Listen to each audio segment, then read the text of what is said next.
Welcome back. Now we talk about, you get insight into the roadmaps we have developed in each of the territories. And before we go to the specific roadmaps, I introduce Nhien Nguyen. She is a senior researcher in the Nordland Research Institute in Buda in Norway. She is associate professor in Toronto University for digital strategies and business models.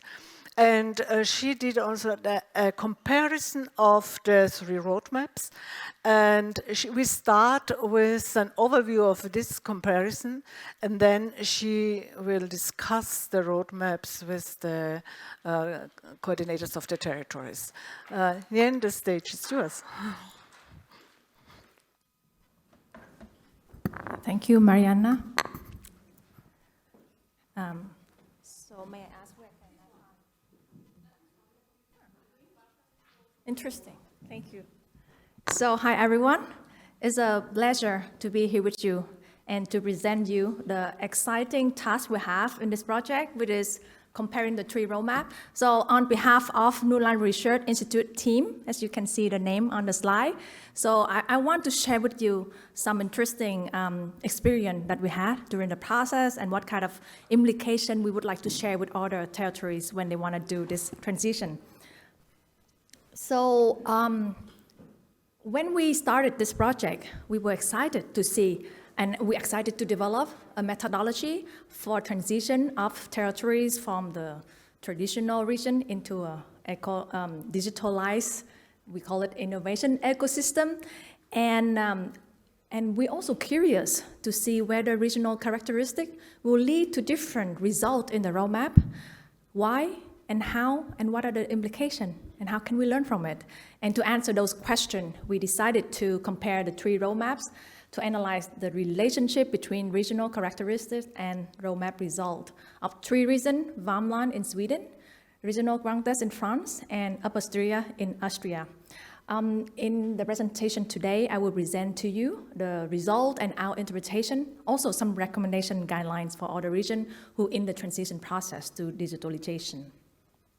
First, I want to share with you an overview of regional characteristics.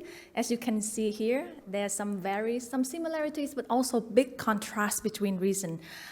You can see Grand Est is the biggest one here with 57,000 square kilometers in areas, with 5.5 million inhabitants. In contrast with Värmland, 17,000 square kilometers, only about 300,000 inhabitants. Styria somehow a similar area with Värmland, but more inhabitants, 1.24 million. And this makes it even more interesting for us to understand whether those characteristic difference can lead to some different result and the variability of the DigiTeRRI methodology. The methodology that we use for comparison is pretty straightforward. Step 1, we analyze the regional characteristic.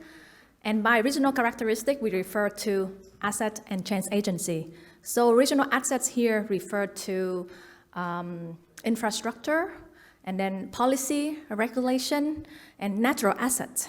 For change agency, we refer to the actors and the action intervened by the actors for particular effect with this digitalization in the region here. And then step 2, we analyze the 3 regional roadmaps, both process and outcome, in terms of goals, objectives, and action plan.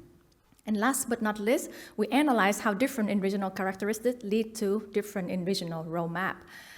Where do we get the information or the data? So they come from 3 sources. First, from project deliverables and report from previous work package. And second, it comes from literature of regional development in terms of digitalization and RI. And third, last but not least, the interview, the meetings and brainstorming with territorial experts in DigiTeRRI partners in the 3 regions. So when we analyze the data, we focus on 3 questions: why, what, how. So why did the territories join the DigiTeRRI projects? And what did they hope to achieve? And how would they approach to achieve those kind of objectives? And for detailed findings, I would encourage you to read the report because there's so many details and it's really rich in content, which I cannot present in 10 minutes. However, I will try to provide some important findings that we have here. Similarities, there are 3 similarities, many more, but I just summarize it in 3. So there's a presence of traditional industry in 3 regions. For example, pulp and paper, iron and steel, mechanics, chemicals, agri-food, and they're all facing the challenge related to digitalization in business processes and a globally competitive business environment, but they aim to make their region more attractive and also resilient through digital transformation. This is the reason why we choose them, 3 reasons to be in DigiTeRRI from the beginning. When it comes to differences, there are 3 key differences that we can observe. First is the purpose of RRI that each region used in their regional strategy, which will be presented in the next several slides. Second, the role of change agency in regional development is different also, and this dynamic you're going to see when each region present later after my presentation. You will hear each region, they tell their story about this. And last but not least, the specific action plan, which you can see in the next slide. So when we compare the 3 action plans, we create this table. We try to find the dimension that can explain the difference of 3 regions in a meaningful way. So in summary, in Värmland, there's 14 action. In Grand Est, there's 12 action. And Upper Styria, there's 15, and all of them add up together 41 action. So we group them all together, look at them, and then see how they can be categorized in terms of direct change impact. And when we talk about direct change impacts, it refers to the result of implementing those actions. And we observe that actually each of the activities can fall into one of 4 groups of activities. First group is policy. Refer to activities that actually change the policy document, just like regional policy, regional strategy, like smart specialization strategy, European digitalization hub, and also funding criteria. So those changes are gonna long lasting for longer time, even after the project ends. The second group of activities refer to competence, which is skills and knowledge reside in the region through training or education design or programs that help people to, those skills and knowledge gonna last after the project ends as well. The third activities refer to networking, create platform for network and also exchange experience between partners.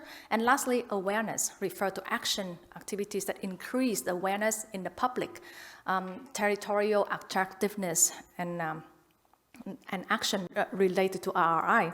So if you can see in this table, you can see the salient difference. Värmland really focus on increasing competence, while Upper Styria focus on creating the networks and exchange knowledge, and Grand Est somehow pretty balanced in having activities across 4 group of activities. And what's the implication from this? We will tell you later in the next slide, but we summarize the journey and the story in 1 page. We call it storyline of the region to explain what the challenge they start with and how did they solve the challenge and come up with the action.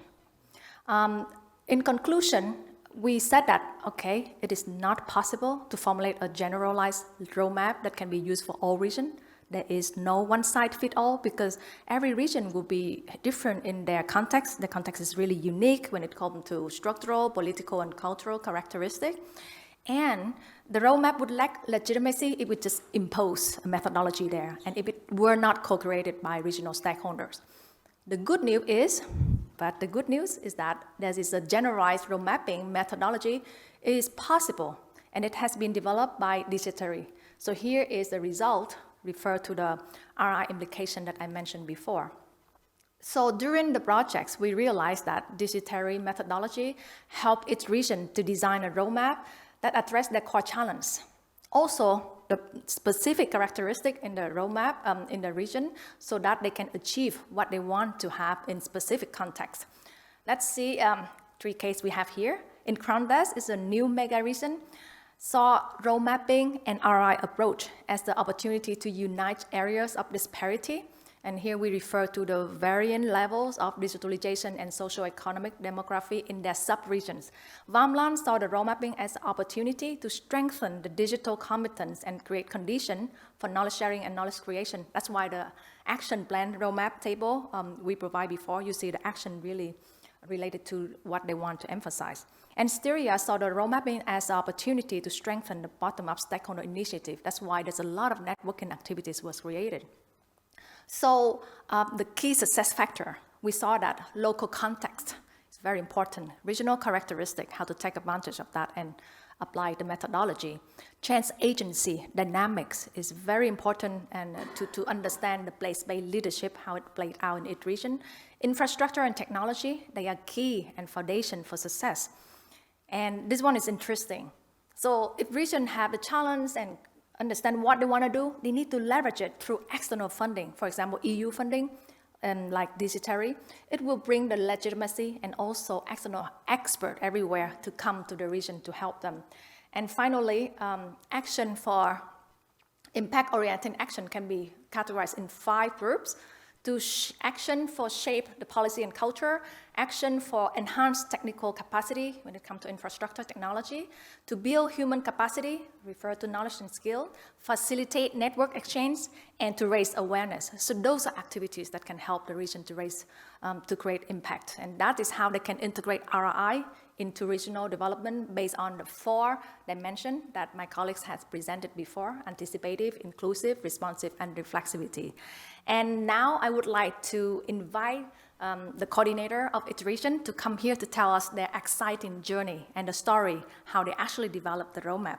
So I would like to invite Brigitte Kriszt from Styria, Jean-Jacques Bernardini from Grand Est, and Éamonn McCallion from Värmland. So please have a seat, and I will introduce each of you. Yes. You should be in the middle, no? Okay. Yeah. So first of all, I want to.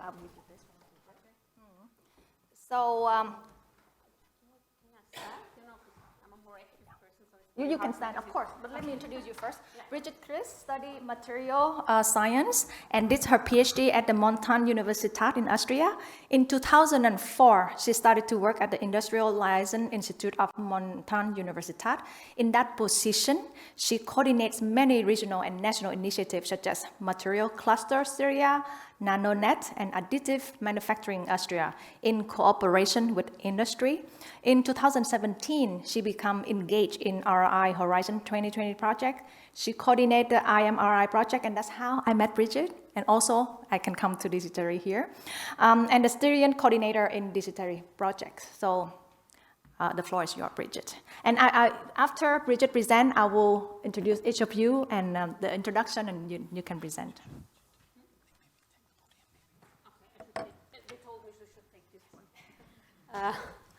Thanks, Nhien. Thank you. Good morning, everybody, here in the room, but also those out in the web, because we have a live streaming to our YouTube friends and followers. So raise your thumb up for sending them a message. We are very happy that you're here with us. So this is the new world. So the audience is not here, it's also outside with us. And I want to give you another picture of a roadmap, because I want to say something which is really important for me. A roadmap describes a journey. So the whole project was a journey. And you heard a bit about the story, where the idea comes from, and there were 3 females who start this project, and you know them. It's Marianne and Nhien. And we did the plan for this project, and everything was in the physical world. We had the planning, where to go, where to take the plane, where to take the train. And then we jumped on in this project, on the train, on our journey, beginning of January 2020, and suddenly it stopped 3 months later.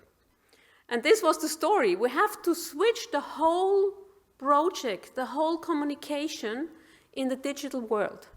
So every time when we want to make a workshop, we had to think about distances, will it be possible, have we shifted? And this moment is the time for me to say thank you.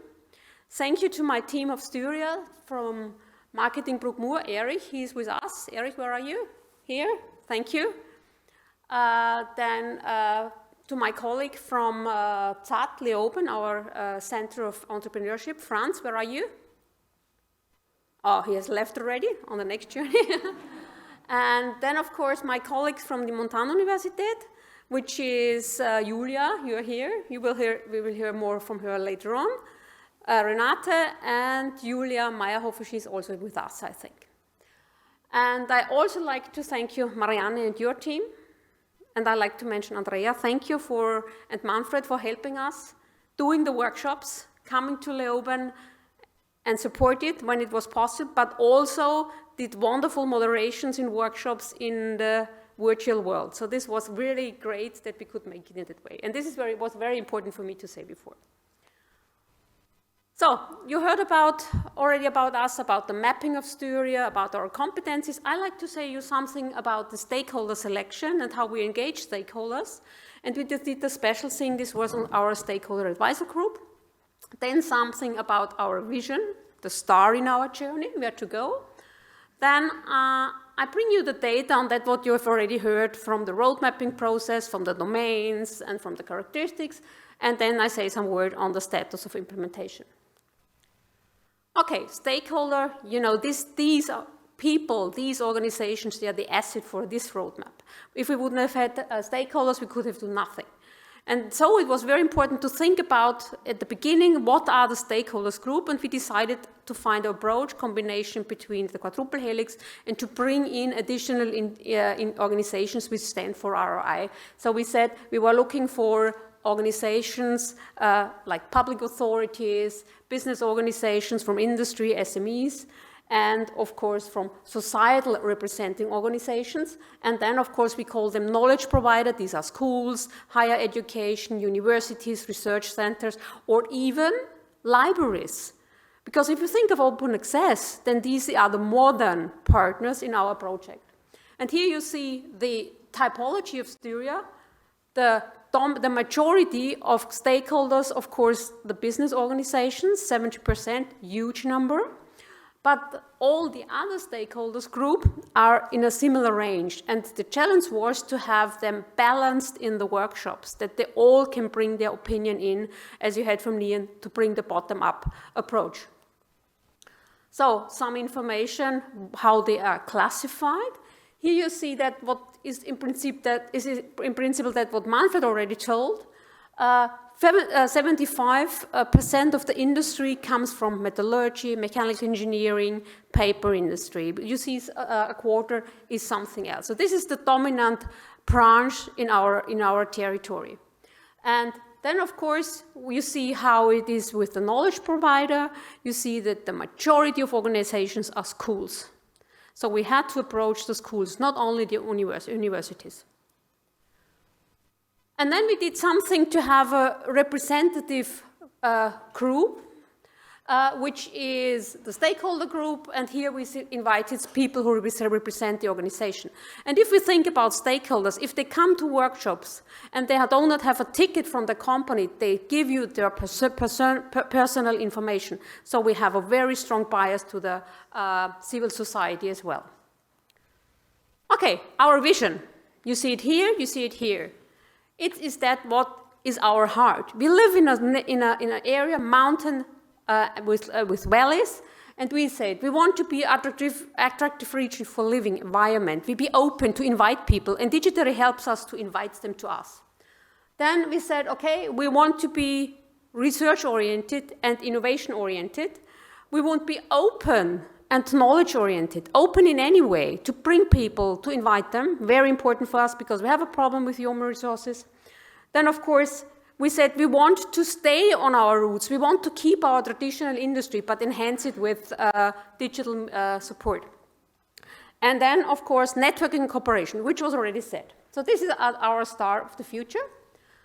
And then something about the goals. I cannot go in detail what goals are there, but you can see from the domains which were explained by Andrea that the two most important are the culture and values, very important. It needs a change in culture and values.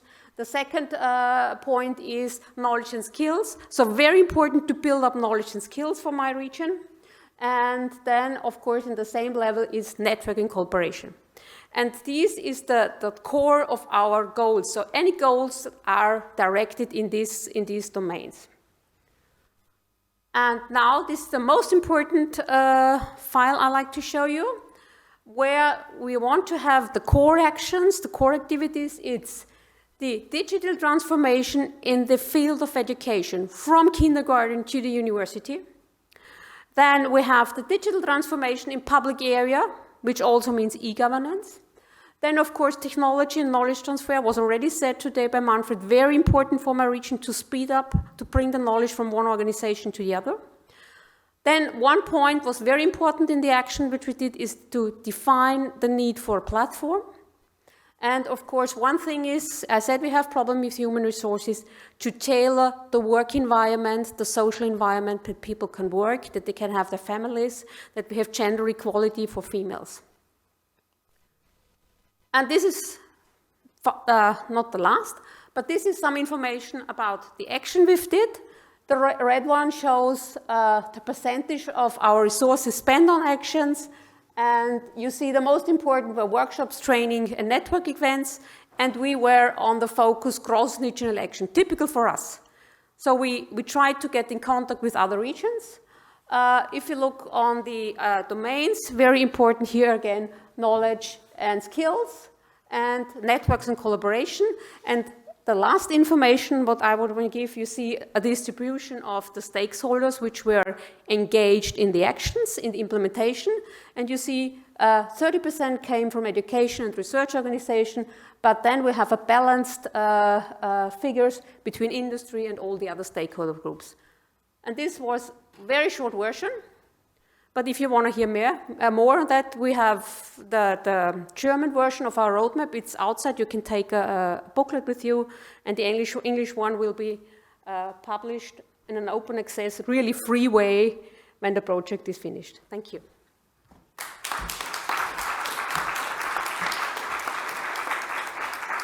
Thanks so much, Brigitte. And now I would like to invite Éamonn. So Éamonn McCallion is the DigiTeRRI Project Coordinator in Värmland territories. He's a research advisor at the Grants and Innovation Office at Karlstad University in Sweden. Éamonn has extensive experience of working in an international context of community capacity building. Éamonn has been instrumental and key to the development of competence development workshops that have the overarching arms of aim of increasing researcher ability to compete for external funding and build relevance for the reputation of themselves and the university. So Éamonn, we would like to hear your experience in Värmland.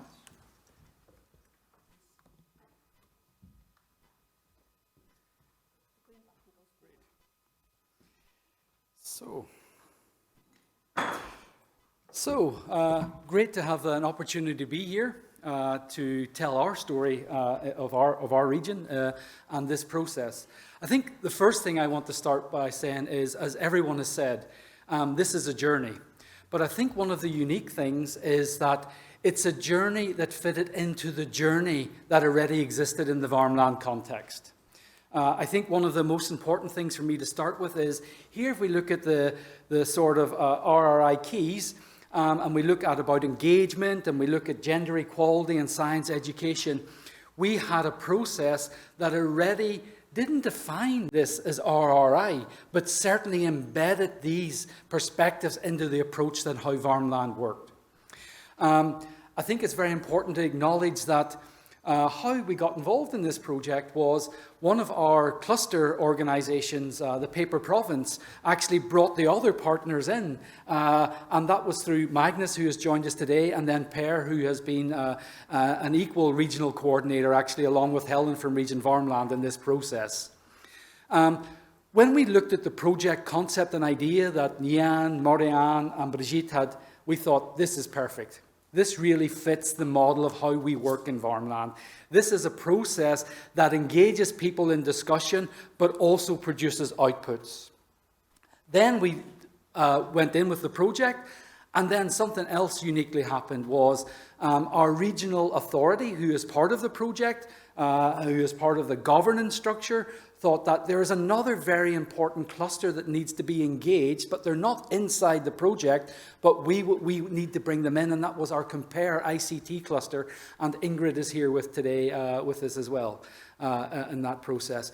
So we really had a journey that was really started and ongoing, and that RRI was already central to how we operated and how we worked in terms of inclusiveness. So here is the Värmland vision. You see these wonderful visions in front of us. However, the Värmland vision was not only an output of a DigiTeRRI process, even though that was a vital element of it. There was many other components that were happening in our region that contributed to this. DigiTeRRI complemented ongoing work that was going on in the regional strategy. It already complemented work that was going on in the S3, in the smart specialization strategy. And also we already had, for this visioning workshop, when we went out to see how can we get people here, how can we show there is value for people that are engaged, we had 79 participants that joined us for this visioning workshop. And that left us with a real dilemma. How do we ensure to meet the expectations and meet the needs of all these key stakeholders? How do we really engage with that? The other thing that was very important in building the vision was 79 people participating. How do we get 79 people to participate? We leveraged the trust that the clusters had with their networks, that the region Värmland had with their networks. So going back to the point where we started this morning, trust and interdependence was really an important key element and acknowledgement of our key stakeholder engagement and utilizing the trust that existed in previous networks and previous discussions and previous processes and bringing it into this process. I think this highlights some of the complexity when we were doing visioning, and this work was done by pair, and how we took people's ideas and we drew maps, and there was so much up there. How do we condense it down? How do we bring it all together? How do we get somewhere that is representative of those 79 people that contributed valuable time to this process and make sure they see it as a reflection of belonging to them? As Nhien already pointed out, in our process, and road mapping process, really knowledge and skills became very, very important and obvious that our actors felt that this was one of the important areas to work in. And the reason was, knowledge and skills, we felt, was that there was so much existing knowledge and skills in the region. How do we now take that from a process, and how do we bring it together, ensuring that people can pass on the knowledge and skills across the traditional silos that existed within our region? And that was a very important part of the process here, moving away from the silo thinking to the collective thinking. And it wasn't so hard to do, because these discussions with our cluster organizations, with our regional authority, with the university, with our education structures and systems, these conversations were happening, but they were happening not always in a way that was allowing the knowledge to transfer across the silos. So this was a really important dynamic. Whoops, I think we go back one. So what came out of that when we started to drill down to what are the gaps, what are the actions, what are the goals of our region? And what came out of that was the idea of how do we make sure that DigiTeRRI, yes, it's a project. Yes, we have commitments to our partners in it. Yes, we have commitments to the European Commission that generously funded and felt that this was an idea. We had commitments to those three people that conceived the idea and put it to it. But how do we make sure it was a tool that would effectively create impact in our region? How did we make sure it would work? How did we make sure that engagement from all the three workshops that we delivered, how could we continue the sustained engagement and keep it relevant for the people? And at the same time, how do we tap into the networks and collaboration that already exists and maybe create some new networks and collaboration that combine networks, combine conversations, allow conversations to happen in a new space and in a new way? And at the same time, that meant for big institutions like mine, the university and other institutions, how do we create organizational change so that RRI can be identified and utilized? Because one of the things we discovered is that RRI certainly was very prevalent, but no one called it or identified it as RRI. So that was a really important perspective. We, of course, had challenges, and we still have many challenges along the way. The challenge was, how do we make the language more accessible for the participants?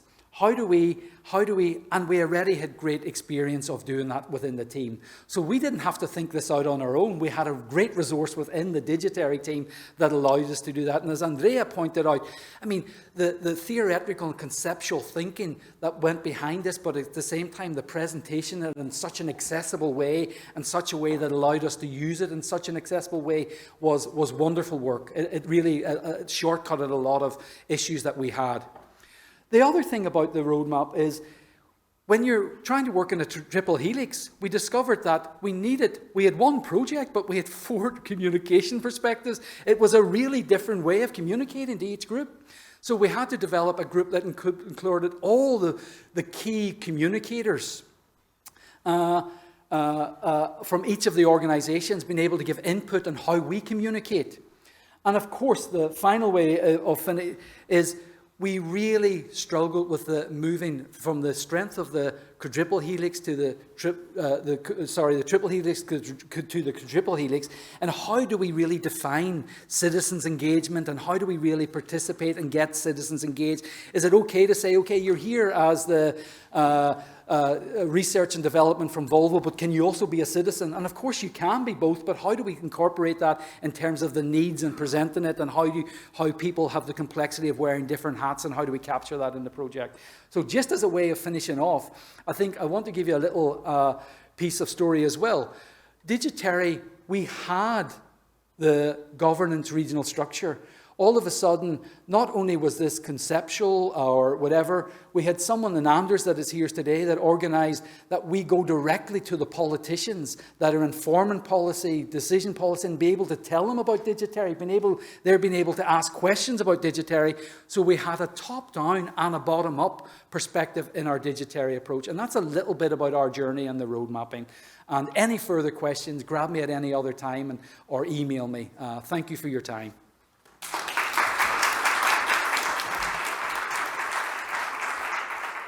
Thank you so much, Éamonn. And now I would like to invite Jean-Jacques.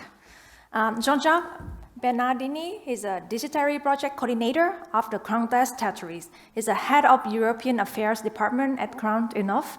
Jean-Jacques has more than 25 years of experience in setting up and managing international partnerships on innovation. He is involved in several European initiatives focused on industrial, digital, and environmental transformation of innovation ecosystem. He's also a member of the Pan-European EEN network. So, Jean-Jacques, are you ready to tell us the Grand Est story? Thank you, Nhien. So that's good morning, everybody. It's a real pleasure to be with you physically here in Vienna. As mentioned by Brigitte, the history started in 2020. The kickoff meeting, we met together, and 2 months after, we closed Europe. So it was a major change, and the first time in European project to have to do so many things virtually. But I will try to explain it with effectiveness, so that we have some results. I would like also to thank the member of the French consortium, because we cannot do anything alone. We did it together. And we'd like to thank people from University of Lorraine, Vincent and all the team. It was the first time we worked together. And thanks to DigiTeRRI, I think it's the first time, but not the last time. And I would like also to thank my colleagues from Materalia, the famous competitiveness cluster on materials, and Alexis, who decided to join a startup and then to start a new professional career. And I have also a special thought for Sakina, the former CEO of Materalia, who died during the project. I have a special thought for her, and she was at the origin with Alexis or the first discussions between us and the starting of this so fantastic project. So I will try in few minutes to explain you that's the road mapping process in Grand Est. So just to have a first. No. The green one, okay. It works, fine. Great. So first the context, a few minutes. We are very, very large regions, 5.5 million inhabitants, but the region starts at the border with the region of Paris, and it ends at the border with Germany, Luxembourg, Belgium, and Switzerland. So we are a region with more than 770 kilometers borders with 4 different states. It's a context which is, I think that's not so many European regions are living in this context. Basically, we are an industrially oriented regions, okay? With a large part of our DNA is focused on industry and especially on materials. You have some key data. Around 15% of the French production of materials is located in Grand Est. And in terms of employment and participation to the French GDP, it's around 15 and 20%. So that's the industrial DNA is very important. And this industry, and especially the SMEs, are facing major challenges. Not only industrial transformations, but industrial transformations is linked to the green transformations and to the digital transformations. If we not succeed the 3 transformations, we will have big troubles in the next years, because, as mentioned by a former minister coming from my region, it's very easy to destroy an industrial company of 5,000 employees, but it's more difficult to create 4,000 startups with 1 employee. So that's completely different. So that we have to focus our effort to be sure that the digital transformations, and I really like the keynote from the AET, because it was very clear that it's a process with different steps, and we need to succeed in all the steps to finally succeed the global approach. And of course, the chance we have is that we are largely supported by the regional authorities, and it's really, really important. So first step, it's the visions. And you can see the global picture. That is clear that, in fact, to succeed, we have not only to work on the target of companies. We have to work on the different targets of the quadruple helix. So that's why the work was to involve in the visioning and in the road mapping representative of all the branches of the quadruple helix. And you will see that, for example, citizens, it's really important, because one of the main problems we are facing in Grand Est, and I think that it's the same problem for many regions, is the question of competences. You can develop the best technologies in the world. If you have nobody to implement these technologies in the companies, you will have some troubles. It's really important. And especially for digitalizations, we need to train people to be able to integrate digital technologies in the companies. As well, we have to train people on digital, so that we have to do both in the regions. So we have also to consider the European position of the regions. So it means that when you have some neighbors like Baden-Württemberg or Saarland or Luxembourg, you are facing a big trouble, because they will pay 2 times or 3 times the salaries in our regions, so that we have clearly a brain drain from Grand Est to other regions. So we need also to develop attractive industries in order that the people will be in our regions and not decide to escape in the other European neighbors. And also, the idea is in the vision is also to open the chakra. It's really to focus the efforts to increase the participation of women in the digital industry. This is clearly a target, and all these things also, it's not coming from our brains in the regional innovations agency.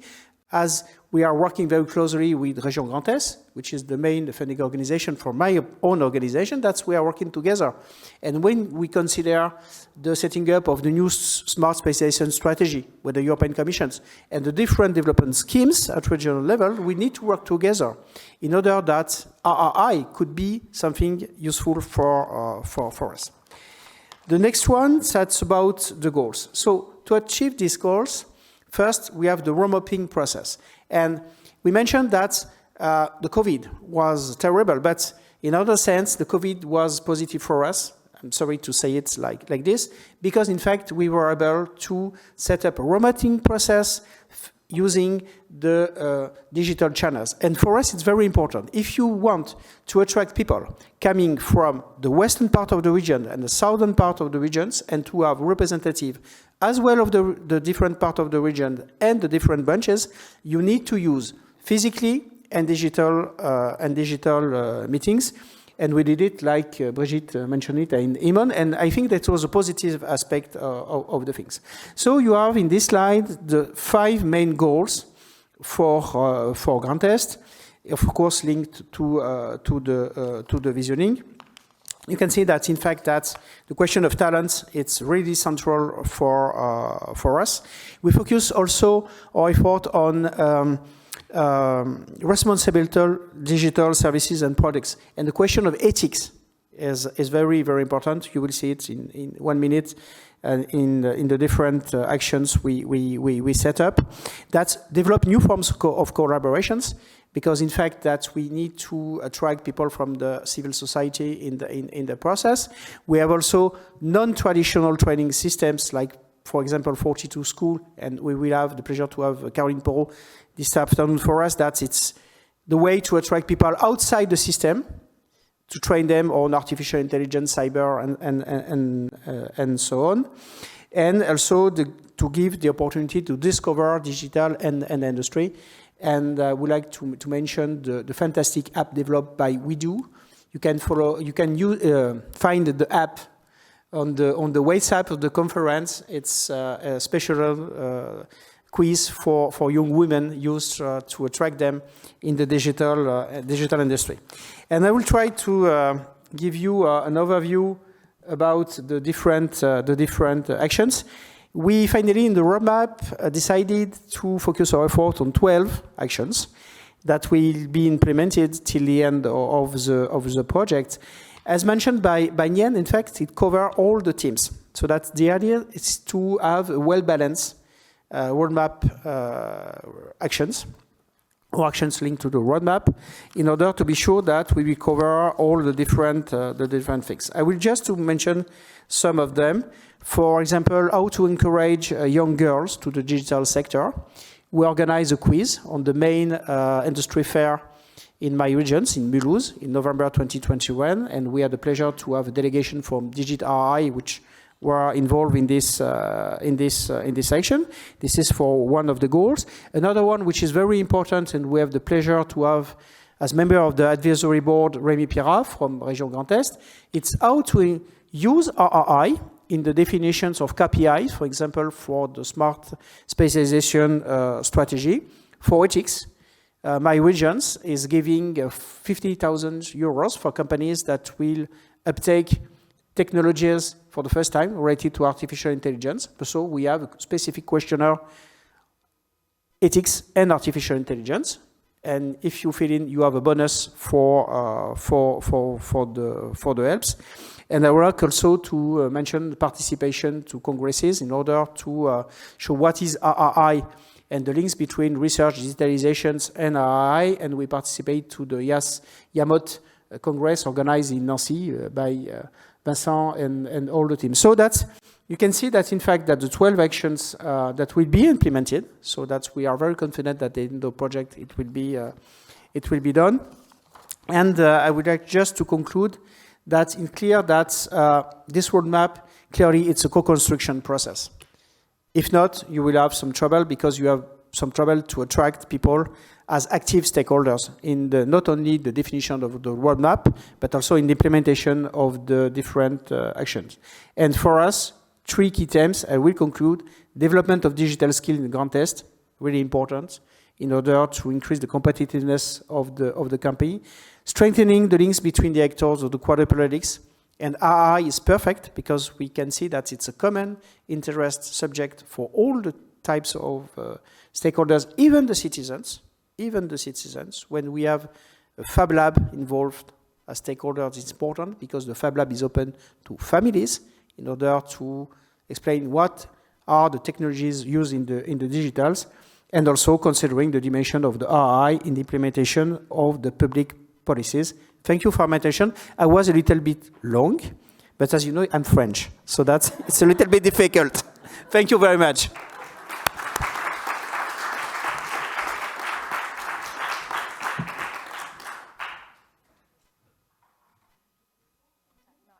I'll stand here, should I?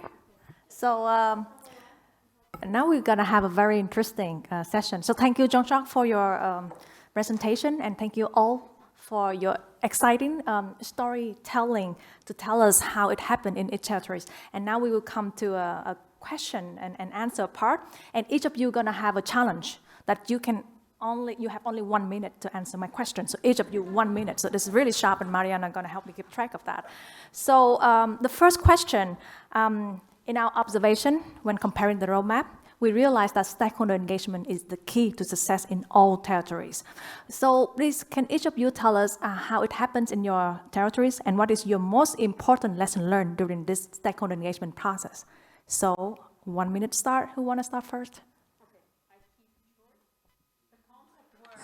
Good news. Is it switched on now? Okay. Good news. Stakeholder engagement works, and this is the core. It's a core of RI. So we made this, and I've learned that when people come there, it's trust. They tell their ideas. So they offer your ideas. You have to take it, and they bring it as a person. They do not bring it as an organization. So this is my learnings from the stakeholder process. Thanks so much. To echo what Brigitte said, it's about how do you develop processes that engage people, that shows there's added value at the individual, the collective level, and how do you also use, with stakeholder engagement and leverage, the already existing trust and dynamics that's been built by other organizations, and how do you integrate that in when you're trying to accelerate a process like we have been in DigiTeRRI in a very, very short period of time, 3 years only. Yeah. And we try to be short. Trust, trust, and trust. This is very, very important in the process. And another thing, that's when we started the project, during the first phase, that we identify many good practices in our territories. And it's like in, maybe you know Molière and Monsieur Jourdain, that in fact many people are working on RI, but they just didn't know they work on RI. That's to put the right words on the actions. And they say, okay, I would be engaged because I'm working on it. This is very important to explain what is RI in the real life and what could be the added value for you. And after that, if you know the people, trust, it's okay. Thank you, because that will lead to my second question, RI. So many projects have shown that RI is the right approach for co-creating a responsible future.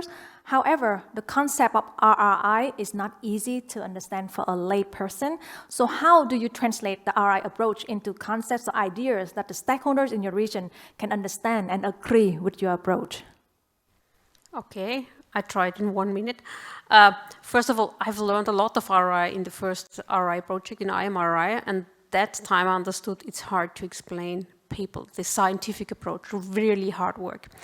And you have seen before we included RI in the process. So the roadmap process itself is tailored to RI, so this is something. So you do not always explain what RI is. And the second thing, okay, yes, we tried again to explain it. But actually we did not succeed, I have to tell it. But then we changed our strategy, and we had really RI-minded coaches, moderators in the workshops, and they were asking the people, what do you think? Is there anything in problem with gender equality? And when we grasped one element, we write it down, and then we evaluate it, and then we saw where is the RI point in our region. What comes to mind was Marianne's introduction in January when we came to AIT before Europe shut down, and that was, if we want people to understand RRI, we have to be RRI. And that was, we designed the project in a way that we behaved in ways that were modeling, upholding and reflecting RRI. And that allowed us in to have new conversations, sometimes without mentioning RRI, but eventually saying, well, you know, there is this concept RRI, and this is what this could be a concept that describes what you do, how you do it, and the work that you're already undertaking. So I think it's the same, saying the same thing, but in a different way. So that's, in fact, we use another concept, which is the social and environmental responsibility, RSE in French. And in fact, it's well known. So that we started from RSE, that we explained that it's not only, not all the RRI, and we try to start from what the people knows in our regions, and then to add the different concepts.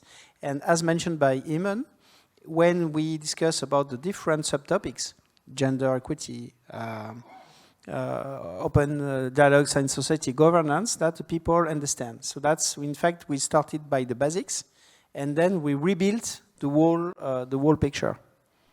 Thanks so much for your concise answer. And now the last question, then I will invite the audience. If you have any question you're going to ask after the last question I asked our three members here.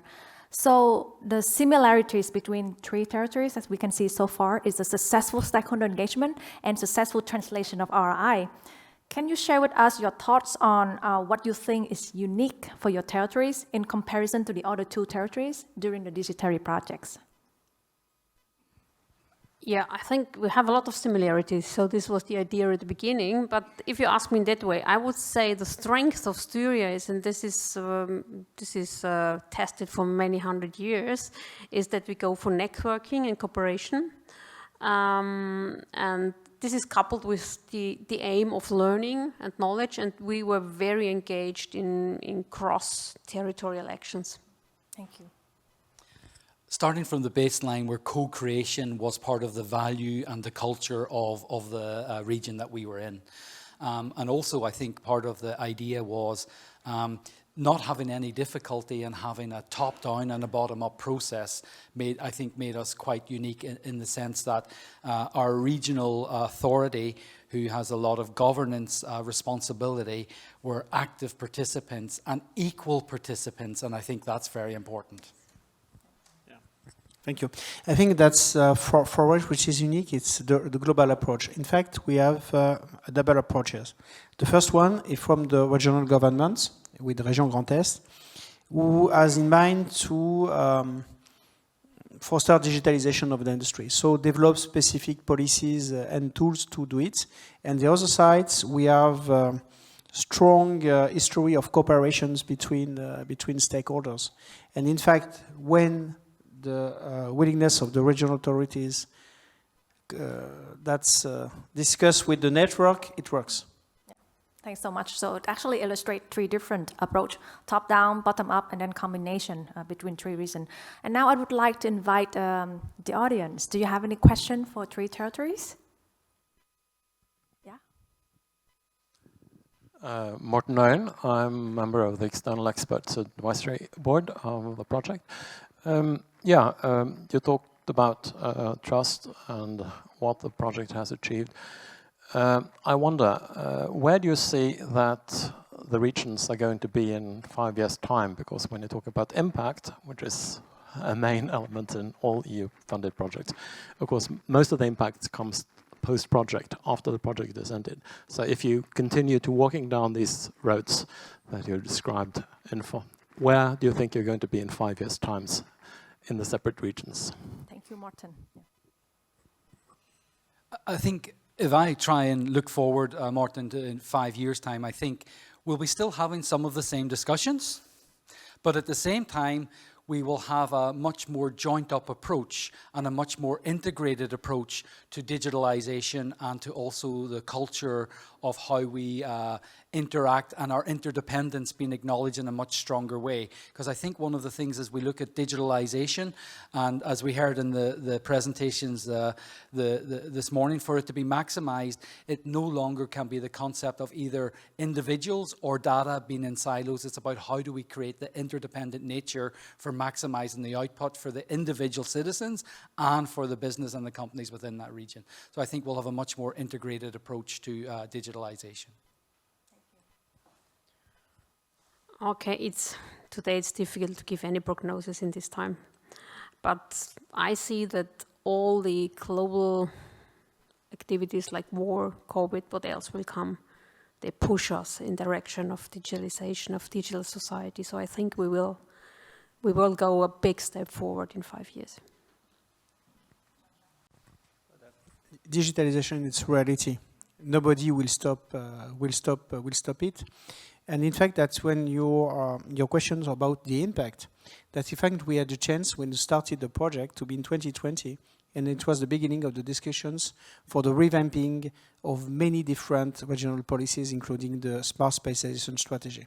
So in fact, the agenda of DigiTeRRI fits perfectly within the agenda of the regional governments, and in fact, it's strange. It's like the project was written to help us, but it fits perfectly. And I think that the impact of the project will be in the next years, because when we are discussing about integration of KPIs coming from the RRI, the S3 will be for the next 5 or 7 years.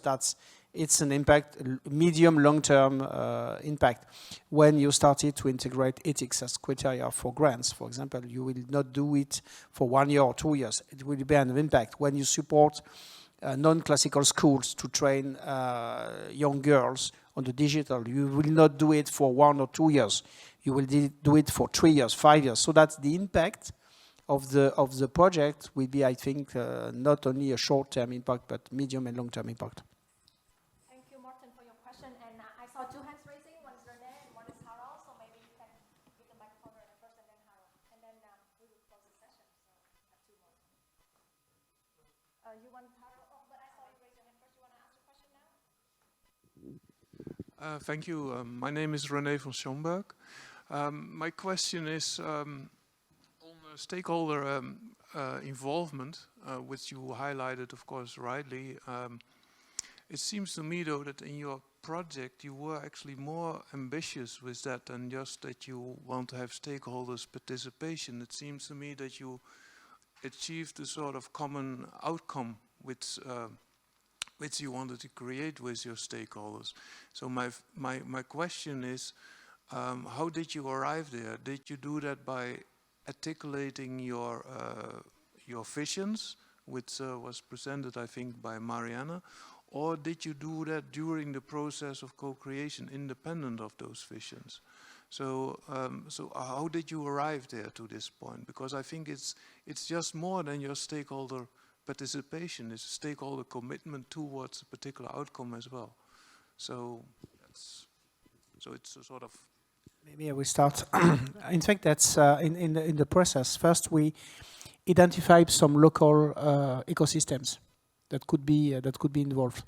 I will take an example that we will have a brilliant presentation of KM0 this afternoon with Patrick. But if we have a local system in which you have schools, incubators, acceleration platforms, banks, university. So that's you have local ecosystems. In our region, we have several ones. So you can attract people that are working together. So you have not only separate elements of the quadruple helix, but you have a local ecosystems. And the idea to network all these ecosystems is very important in order to have a sufficient number of stakeholders involved in the process. That's the first thing. The second thing is that, in fact, and it's part of the DNA of regions, that we have a long traditions of cooperation between the different institutions. It's very important. Trust and cooperation, existing cooperations, and of course you can attract newcomers. That's the idea through this type of project. But the idea is to have a local ecosystem trust and cooperations, and then you can involve the people in the process. And as I mentioned in response to the first questions, it's also not a project for a project, so that at the end we say, so bye-bye. No, that's the idea, is to use the results and to continue to set up the history for the next 2, 3, 5 years, and then we will see.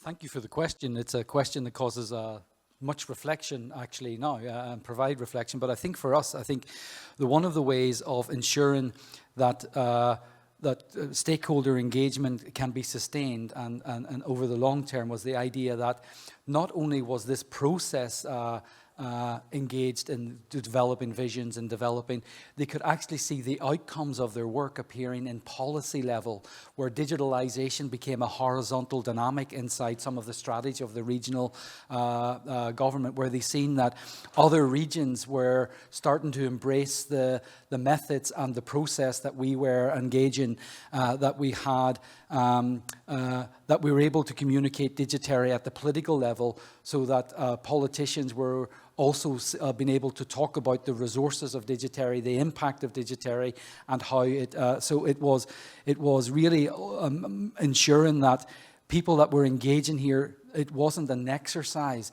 It was something that was meaningful and would deliver consequences and opportunities at the policy level. Yeah, I think it's a difficult question for me, because we saw that, stakeholder engagement, it's for me it's engagement. To bring them to a workshop, it is engagement. It's not only involvement. It's really hard work, and we saw that it's from workshop to workshop, it's really hard work to convince them to come for a second time. So this is, you have to really invite them. We did a lot of dissemination, that we reach out for other stakeholders, and there's another effect. What we have observed, that when we came from the roadmap process to the actions, we completely addressed other stakeholders. So other people came in and joined the activity. So this was very amazing for me. And so we came even more, as Nhien said, to a bottom-up approach, because there were more persons there and joining this story, this roadmap. Thank you.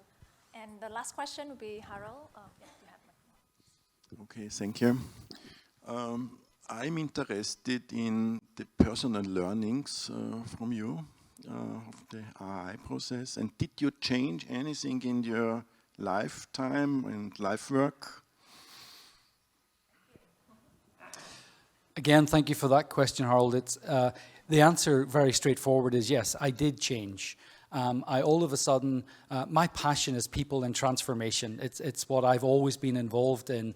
And certainly this work provided another lens and another dimension for me to evaluate when I work with people in creating engagement and value bases and exploring how engagement works and the psychology of engagement, that there's other concepts and frameworks that I can move out beyond, and that also enrich me as a practitioner and as a facilitator. So certainly it impacted on me at a very individual level, and how I will look at engagement, and also how I can frame engagement when I'm engaging with people.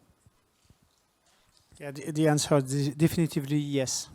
Because in fact, first, we discover so many interesting things in our regions we did not know. That's first, it was amazing.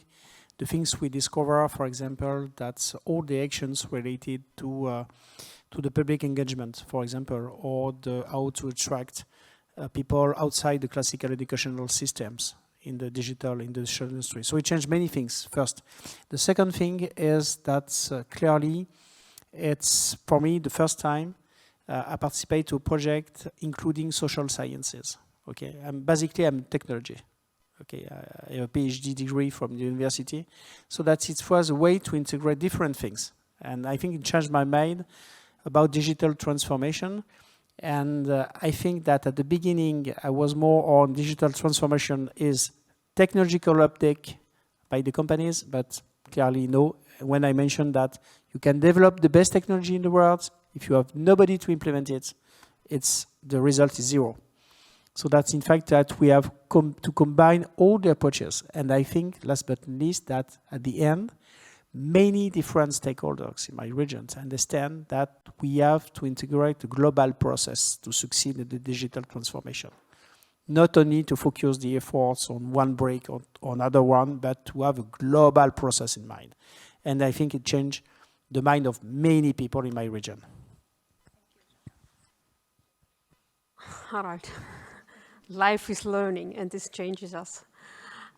With respect to RI, I can say there was a change in my mindset already in the IMRI project to bring in these ideas, but I did gender equality or fighting against discrimination years ago, so this was something which is in my mindset.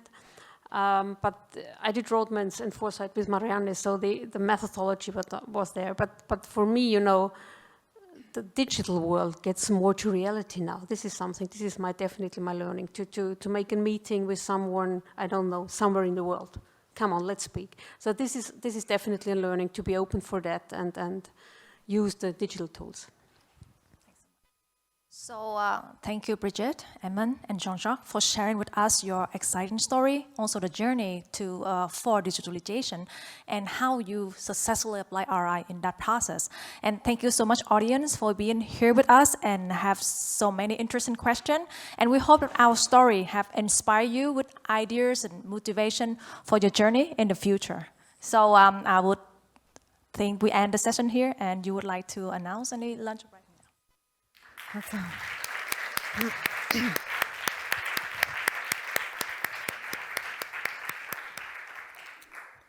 Before we go to lunch break now, we have to announce a few things. First Angel and then Andrea will announce something regarding the Hofburg trip tomorrow morning, Hofburg visit. Huh? You wanted to do the same thing, then do you? Okay, yeah, fine. okay. So just a short note,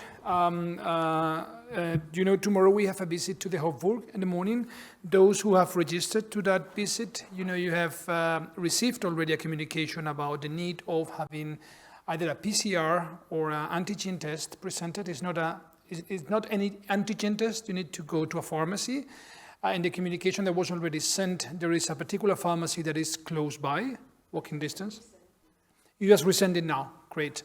In any case, if you still have, you know, you don't know what it is or you need any particular indication, just come to us and we are happy to provide.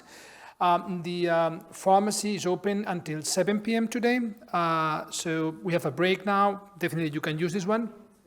Yes, it's very close by, 5 minutes walking. So yeah, until 7. So you can either use this moment now or maybe the coffee break or whatever. So it's 9.95 if I'm not 9.90 euro. Yeah? That's it. Thank you.